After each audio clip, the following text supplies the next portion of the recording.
Details matter. God gave David 3 options to choose from to atone for his mistake in overlooking the details of the posture of heart while trusting in process.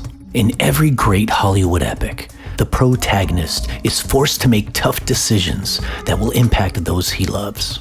David, in 2 Samuel 24, had to choose between 3 years of famine for his entire nation, 3 months of losses in battle against his arch-enemies, or 3 days of being at the mercy of God's own hand. With every choice made, the main character in a tale draws us into their journey, cheering and rooting for their choices, or leaves us scratching our head in wonder. Proverbs chapter 3, verses 5 and 6 says, "Trust in the Lord with all your heart, and lean not on your own understanding, but in all your ways acknowledge him, and he will make your paths straight." David made a crucial mistake in following the spirit of the enemy in taking a census of the fighting men of Israel to determine his military strength. David's spiritual advisor and military leaders advised him against this move. He also chose not to seek the Lord on this direction.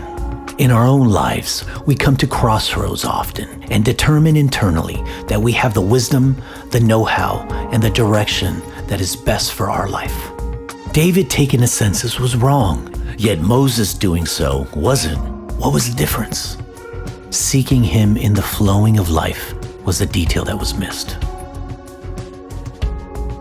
God chooses to use moments in our life to remind us that the posture of our heart is what matters most to him. In verse 8, David recognizes his inward focus and shifts it back onto God.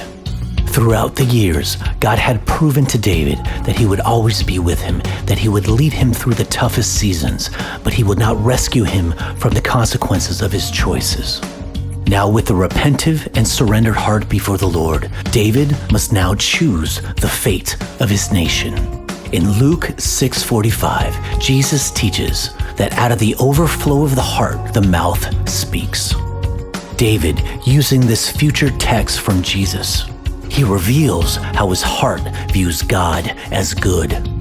So he chooses to be at the mercy of God himself because he knows that God knows best. Today, we have the choice to invite the Lord into the process of our decisions, into our daily journey, and practice a life rooted in flowing with God.